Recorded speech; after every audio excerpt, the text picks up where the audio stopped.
にでも行ってしまえ。タシは仕方なく家を出て行くことにしました。それを聞いたお母さんは悲しそうに言いました。そうかね。兄さんがそんなひどいことを言うのなら私も一緒に出ていくとするよ。お母さんとタシは何のあてもなく歩いて行きました。一日中歩いて二人はすっかり疲れてしまいました。お母さん、あの丘のふもとに家があるね。空き家のようだから入ってみよう。誰も住んでいないようだね。でもしっかりした家じゃないか。本当だ。なんて運がいいんだ。お母さん、ここで暮らそう。あくる朝、タシは斧を持って丘に出かけ、木を切って焚き木を作りました。そして近くの町に売りに行きました。焚き木はいらんかね。安い焚き木はいらんかね。焚き木はあっという間に売れました。タシはお金を握りしめて走って家に帰りました。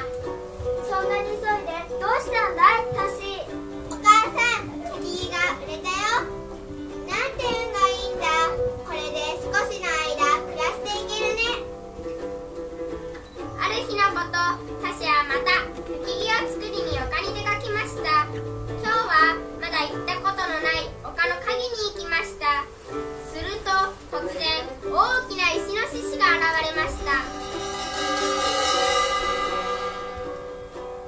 わあ、これはきっとこの丘の守り神だ。住む家を見つけられたのも焚き木が荒れたのもみんなこのお獅子様のおかげに違いない。きちんとお礼をしなけりゃ。タシはすぐ町に出かけて焚き木を売り、お祈りのためのろうそくを買いました。お獅子様、ありがとうございます。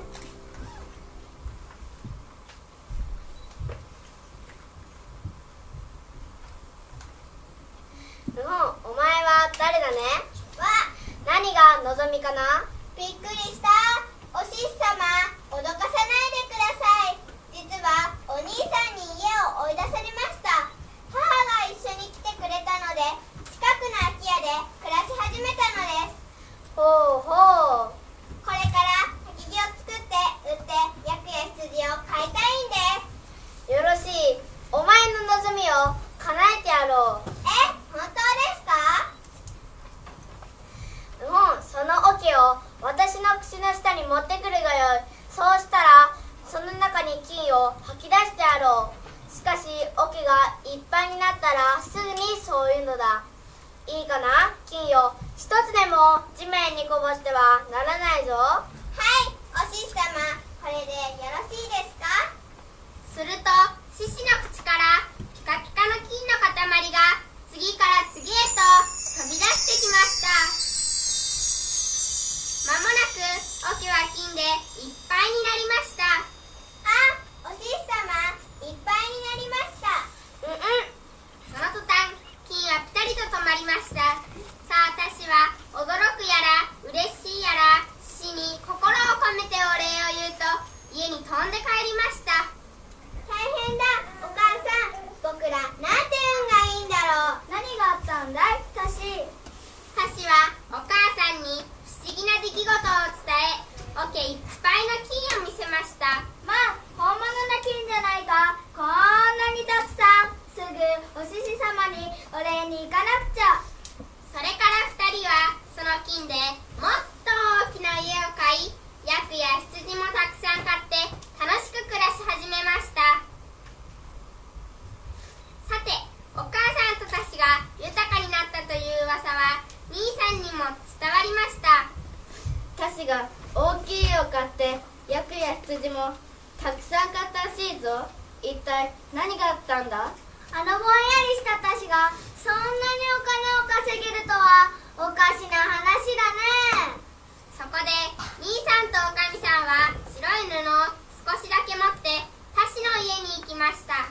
あら、大きな家じゃない。ヤクや羊もずいぶんいるな。ごめんなさい。タシはいるかね。やあ、兄さん、姉さん、よく来てくれました。兄兄さんはタシとお母さんに白い布を急いでかけました。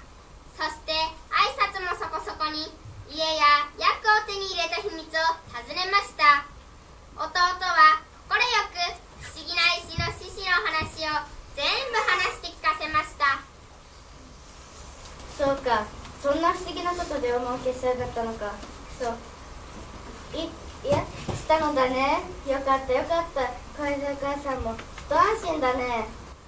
タシの家からの帰り道、兄さんは羨ましくて悔しくてたまりません。ぼんやりした私があんな縁起のいい獅子に出会ったなんてね。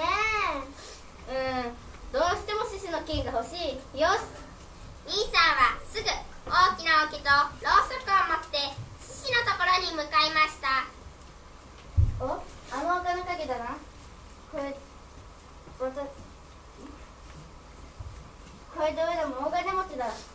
兄さんは弟に聞いた通り丘の影に行き、石の獅子を見つけました。早速ろうそくを灯してせっせとお祈りを始めました。すると、お前は誰だね。何が望みかな。この間あなた様から金をどっさりいただいたタシの兄でして、私も金をいただきたいのでございます。ずいぶんずうずうしいやつだな。その桶を私の口の下に持ってくるがよい。そうしたらその中に金を吐き出してやろう。しかし桶がいっぱいになったらすぐにそういうのだ。いいかな。金を一つでも地面にこぼしてはならないぞ。言われた通り兄さんは獅子の口の下に桶を持っていきました。すると獅子の口からピカピカの金の塊が次から次へと飛び出してきました。まもなく桶は金でいっぱいになりました。うわー、タシの言った通りだ。もっと出ろもっと出ろ。兄さんはもう夢中。桶がいっぱいになっても止めようとしません。その時溢れた金の塊がゴロンと大きな音を立て地面に落ちました。獅子は兄さんをじろりと見た後、一番大きい金の塊が喉につかえた。口の中に手を入れて取り出してくれ。そんな大きな塊が閉めた。これでもっと大金持ちになれる。ひひひ。お獅子様、今取ってあげますからね。ひひひ。兄さんは大喜びで獅子の口に手を入れました。バクッ。痛い痛い。獅子はしっかりと口を閉じてしまいました。お獅子様、痛いよ。口を開けてくださいよ。獅子にいくら頼んでも何も答えません。そして桶の中の金は見る間に石ころや土に変わっていきました。夕方になりました。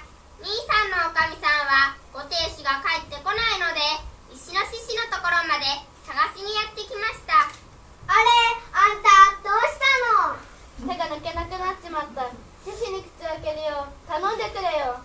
お獅子様、お願いです。口を開けてくださいまし。何度お願いしても獅子はピクリともしません。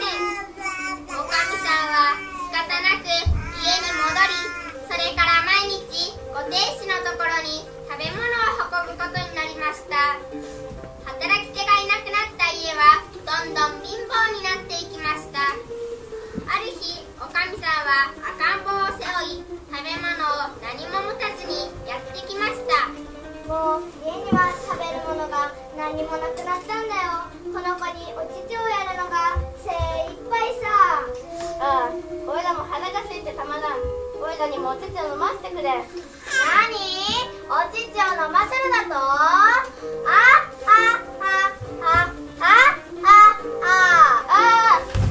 突然獅子が口を大きく開けて笑いました。兄さんはドスンと地面に転がりました。